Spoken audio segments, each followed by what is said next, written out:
Hello aspirants, welcome to my YouTube channel। SMFWB 2024 তোমাদের rank card প্রকাশিত হয়ে গিয়েছে।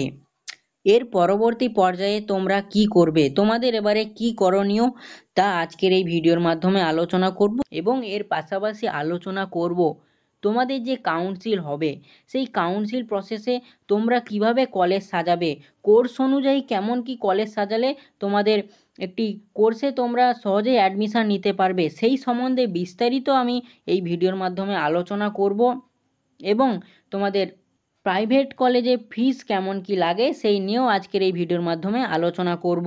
তো ভিডিওটি তোমরা প্রথম থেকে শেষ পর্যন্ত দেখো, স্কিপ করো না। স্কিপ করলে অনেক কিছুই মিস করবে। ভিডিওটি অত্যন্ত গুরুত্বপূর্ণ হতে চলেছে তোমাদের জন্য। তো তাহলে ভিডিওটি শুরু করা যাক। দেখো, তোমাদের র্যাঙ্ক কার্ড তোমরা হাতে পেয়ে গিয়েছো। তো তোমাদের কাউন্সিল হবে, তোমরা অবশ্যই অলরেডি আমার এক ভিডিওতে জেনেছো যে তোমাদের 6 সেপ্টেম্বর তোমাদের কাউন্সিল প্রক্রিয়াটি শুরু হবে। তো সেই কাউন্সিল প্রক্রিয়ার আগে তোমাদেরকে কিছু ডকুমেন্ট রেডি করে রাখতে হবে। তোমরা স্ক্রিনে দেখতে পাচ্ছ এই ডকুমেন্টগুলি তোমাদেরকে রেডি করে রাখতে হবে। দেখো, এখনও তোমাদের কাউন্সিল শুরু হতে অনেক সময় বাকি রয়েছে। এই সময়টিতে যেই সব ক্যান্ডিডেটরা এখনও পর্যন্ত এই সব ডকুমেন্টগুলো তৈরি করনি তারা অবশ্যই ডকুমেন্টগুলো তৈরি করে নাও।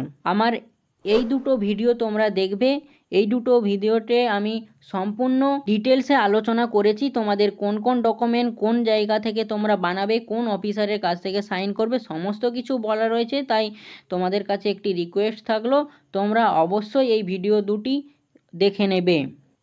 এরপরে দেখব তোমাদের মনোমতো কোর্স অনুযায়ী কেমন কি তোমরা কলেজ সাজাবে, কেমন কলেজ সাজালে তোমরা কাউন্সিলে ভালোভাবে একটি কলেজ পাবে সেই নিয়ে এরপরে তাহলে আমরা দেখব। চলো তাহলে সেগুলি দেখা যাক। অ্যাসপিরেন্টস, তোমরা স্ক্রিনে অলরেডি দেখতে পাচ্ছ আমি একটি কলেজের লিস্ট তোমাদের সামনে উপস্থিত করেছি। দেখো, তোমরা প্রত্যেকেই জানো তোমাদের কাউন্সিল হবে অফলাইন মোডে। অফলাইনে তোমাদের কাউন্সিল প্রক্রিয়াটি সম্পন্ন হবে এবং এটি সম্পন্ন হবে SMFWB নিজস্ব অফিসে, যেটি আমি সম্পূর্ণ এক আলাদা ভিডিওতে আমি আলোচনা করেছি। দেখো, তোমাদের যে অফলাইন কাউন্সিল হবে সেই অফলাইন কাউন্সিলে তোমরা যেদিন যাবে সেদিন কাউন্সিলের দিন তোমরা কলেজে গেলে বুঝতে পারবে তোমাদের সামনে একটি বড় স্ক্রিন লাগানো থাকবে এবং সেই স্ক্রিনে তোমরা দেখতে পারবে তোমাদের বিভিন্ন কলেজ অনুসারে বিভিন্ন কোর্স, যেই কোর্সগুলি হয় সেই কোর্সে কটি করে সিট ফাঁকা রয়েছে সেগুলি তোমরা দেখতে পারবে। তো এই কলেজের লিস্ট বানানোর একটি উদ্দেশ্য তোমাদেরকে এই ব্যাপারটি সম্পূর্ণ বোঝানোর এবং তোমরা যাতে কাউন্সিলে বিপদে না পড়ো তার জন্যই তোমাদেরকে এগুলি বলা। তোমরা চেষ্টা করবে একটি এরকম করে লিস্ট বানিয়ে নেওয়ার। তোমরা কোন কলেজে কোন কোর্সটি করতে চাইছো, মনোমতো কোন কোর্সটি তোমরা করবে, পরপর এরকম একটি লিস্ট তোমরা বানিয়ে ফেলবে। তোমরা খাতা কলমে বানিয়ে ফেলবে যাতে অসুবিধে না পড়তে হয়। দেখো, অসুবিধে কেন কথা বলছি, কারণ তোমাদের অফলাইনে কাউন্সিল হবে। ধরো তোমাদের ধরো আমি প্রথম লিস্টে রেখেছি Medinipur medical college and hospital, পশ্চিম মেদিনীপুর। দেখো, এই কলেজটি আমি সামনে রেখেছি কারণ আমার বাড়ির সামনে এই কলেজটি, তাই এই কলেজটিকে আমি প্রথম সারিতে রেখেছি।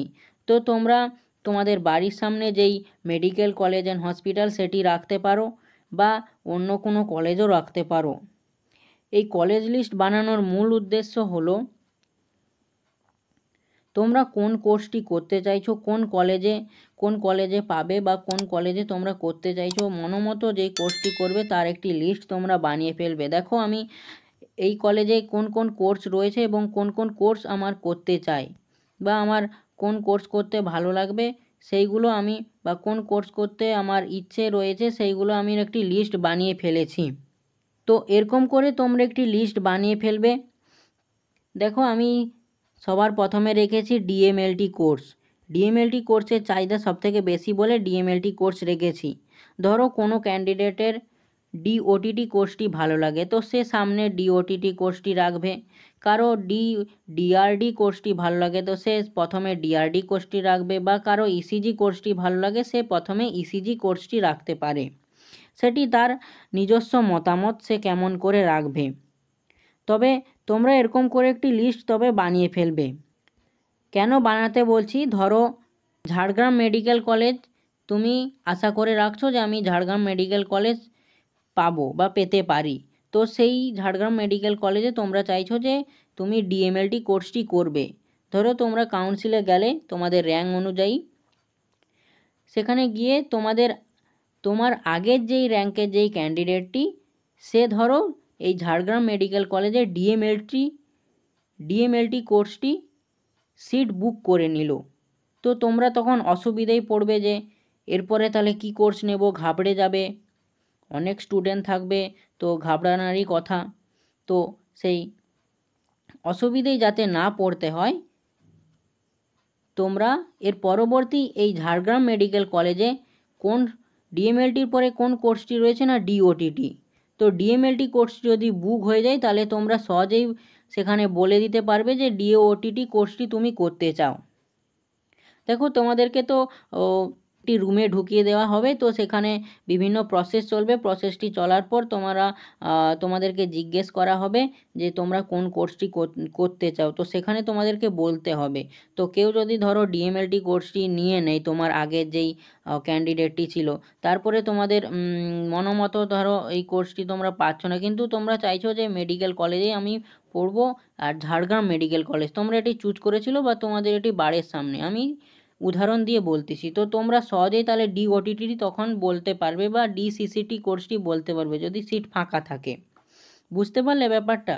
আশা করছি আমি তোমাদেরকে বুঝাতে পেরেছি। দেখো আমি পরপর এরকম করে আমার বাড়ির সামনে যেই যেই কলেজগুলো রয়েছে সেরকম করে আমি একটি লিস্ট বানিয়ে ফেলেছি। তোমরাও চেষ্টা করবে, চেষ্টা নয় তোমাদেরকে বলা, তোমরা অবশ্যই এরকম করে একটি লিস্ট তোমরা বানিয়ে ফেলবে, সিট ম্যাট্রিক্স অনুযায়ী তোমরা বানিয়ে ফেলবে। আমি এই কলেজের লিস্টটি সিট ম্যাট্রিক্স ধরেই বানিয়েছি, তো তোমরা সিট ম্যাট্রিক্স অনুযায়ী বানিয়ে ফেলবে। এবং কোন কোর্সটি তোমরা করতে চাও পরপর 3-4টে কোর্স তোমরা সিলেক্ট করে রাখবে। যেমন আমি বললাম, ধরো কেউ ডিওটিটি করতে চাইছো, ডিওটিটি কোর্সটি ফুল হয়ে গেল, তো তারপরে ডিসিসিটি আছে, তো ডিসিসিটি তোমরা নিতে পারো। তো তাই জন্যে বলা তোমাদের এরকম করে একটি কলেজের লিস্ট তোমরা বানিয়ে ফেলো। কেউ যদি প্রাইভেট কলেজেও পড়তে চাও, তো সামনের দিকে যে প্রাইভেট কলেজগুলো রয়েছে সেই সামনের দিকে প্রাইভেট কলেজগুলোও তোমরা রাখতে পারো, এই গভর্নমেন্ট মেডিকেল কলেজের সাথে সাথে, এবং ইএসআই কলেজও তোমরা রাখতে পারো। এরকম করে তোমরা লিস্ট বানিয়ে ফেলবে, তোমাদেরকে এটিই বলা। দেখো তোমাদেরকে আরেকটি যেই তথ্য তোমাদেরকে দেওয়া হয়নি সেটি আমি দিয়ে দিচ্ছি। তোমরা দেখো তোমাদের এরকম একটি লিস্ট প্রকাশিত হয়েছে, কোন ডেটে কোন সময়ে কোন কোন ক্যান্ডিডেট যেতে পারবে। দেখো এইখানে তোমরা দেখতে পাচ্ছ একটি রিপোর্টিং টাইম সেকশন রয়েছে। দেখো তোমাদের যেই যেই রিপোর্টিং টাইম রয়েছে, যেই যেই ক্যান্ডিডেটে যেমন করে ডেকেছে, তো সেই রিপোর্টিং টাইমে তোমরা চেষ্টা করবো এই রিপোর্টিং টাইমের মধ্যে পৌঁছে যাওয়ার। কারণ তোমাদের এটি অফলাইন কাউন্সিল হবে, সেখানে গেলে তোমাদেরকে একটি বসতে দেবে, তারপরে তোমাদের যে কাউন্সিল প্রক্রিয়াটি শুরু হবে তখন তোমাদেরকে একটি চেক দেবে। তোমরা যে 20,000 টাকাটি যে পেমেন্ট করবে তার জন্য একটি চেক দেবে তোমাদের, সেখানে সেই চেকটি তোমাদেরকে পূরণ করতে হবে। তারপরে তোমাদের র্যাঙ্ক অনুযায়ী তোমাদেরকে ডাকা হবে, তারপরে তোমাদেরকে কোন কোন কোর্স তোমরা নিতে চাও সেই স্ক্রিনে তোমরা দেখতে পারবে, সেই অনুযায়ী তোমাদেরকে এবারে বলতে হবে তোমরা কোন কোর্স নিতে চাও, কোন কলেজে তোমরা নিতে চাও। তো এরকমই হয় তোমাদের কাউন্সিল। আরেকটি উদাহরণ দিয়ে বলছি, ধরো কেউ বারাসাত মেডিকেল কলেজে পড়তে চাইছো, বারাসাত মেডিকেল কলেজে কেউ ধরো ডিসিসিটি কোর্সটি করবে। তো ধরো তোমার আগের যে ক্যান্ডিডেটটি রয়েছে, মানে তোমার আগে র্যাঙ্কের আগে কোনো একটি ক্যান্ডিডেটের র্যাঙ্ক রয়েছে, তো সেই ক্যান্ডিডেটটির আগে ডাকা হলো, সেও সেই বারাসাত মেডিকেল কলেজে ডিসিসিটি কোর্সটি নিয়ে নিল। তুমি তখন অসুবিধায় পড়বে যে কোন কোর্সটি তাহলে করবে। তো তোমাদের কাছে যদি এরকম একটি কলেজের লিস্ট তোমরা বানিয়ে রাখো, তখন তোমরা সহজেই বলতে পারবে যে আমি ডিআরডি কোর্সটি তাহলে নেব, বা এই কলেজে না নিলেও ধরো এই এসসি চট্টোপাধ্যায় গভর্নমেন্ট কলেজের ডিসিসিটি কোর্সটি ফাঁকা রয়েছে, তো সেটি তোমরা এই কলেজের লিস্ট অনুযায়ী দেখে তোমরা বলে দিতে পারবে। তো তাই জন্যেই বলা তোমাদের, তখন এই ব্যাপারটি সুবিধে হয়ে যাবে। তোমরা কোন কোর্স নিতে চাইছো কোন কলেজে, তো এই কলেজ লিস্ট অনুযায়ী তোমরা দেখে তোমরা বলে দিতে পারবে সহজেই। তো আশা করছি ব্যাপারটি তোমরা বুঝতে পেরে গিয়েছো। আমি দুবার করে তোমাদেরকে বুঝালাম, অবশ্যই আমি আশা করছি তোমরা বুঝতে পেরেছো।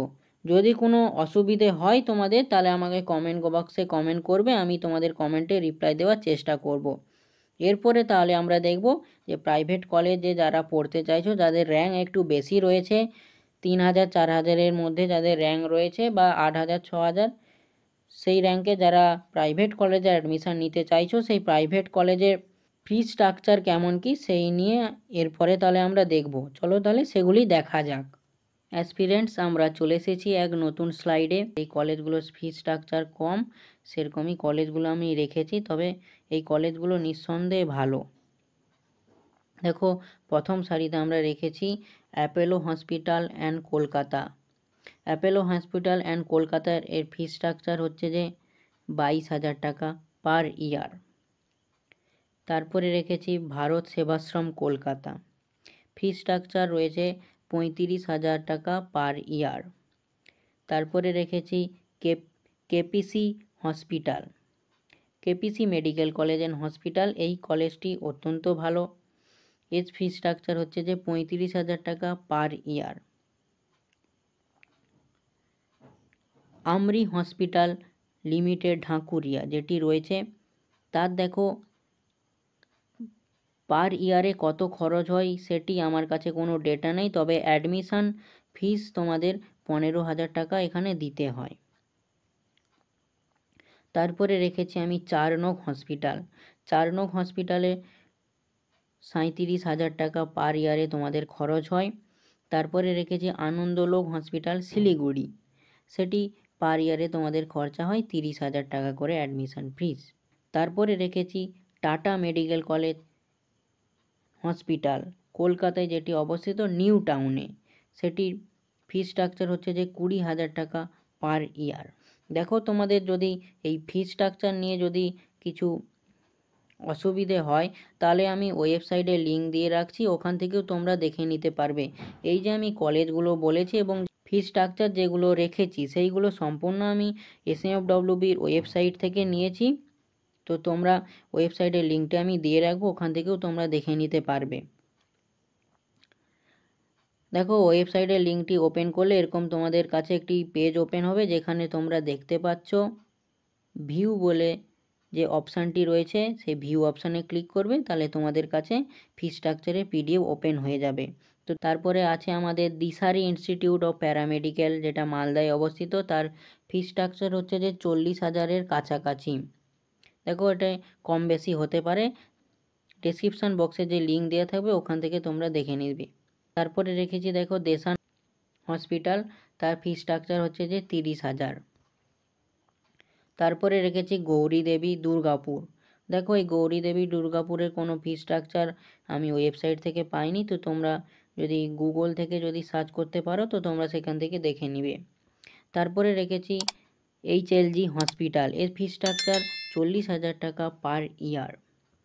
তারপরে রেখেছি কাস্তুরি হসপিটাল, ফি স্ট্রাকচার হলো 35,000 টাকা পার ইয়ার। তারপরে রেখেছি আমরা RN ট্যাগোর, এর ফি স্ট্রাকচার হলো 28,000 টাকা পার ইয়ার। তারপরে সর্বশেষ রেখেছি আমরা ফোর্টিস হসপিটাল লিমিটেড, এর ফি স্ট্রাকচার হচ্ছে যে 30,000 টাকা সামথিং। দেখো, তোমরা যদি এই আমার ভিডিও দেখে যদি তোমাদের ডাউট হয়, তাহলে তোমরা ডেসক্রিপশান বক্সে লিঙ্ক দেওয়া থাকবে, ওখান থেকে তোমরা দেখে নিতে পারবে। এসএমএফডব্লিউবি নিজস্ব ওয়েবসাইটের লিঙ্কটি আমি শেয়ার করব, কোনো অন্য জায়গার কোনো লিঙ্ক নয়, তো সেখান থেকে তোমরা নিঃসন্দেহে দেখে নিতে পারবে। দেখো, আমি যে এই দুটো পেজের যেই কলেজগুলি বললাম, এই কলেজগুলি ফি স্ট্রাকচার খুব বেশি নয়, তোমরা ভিডিওটিতে অবশ্যই দেখে বুঝতে পেরে গিয়েছো, খুব বেশি কিন্তু ফি স্ট্রাকচার নয়। তোমরা চাইলে এই ডেসক্রিপশান বক্সের লিঙ্ক থেকে তোমরা দেখে নিতে পারবে।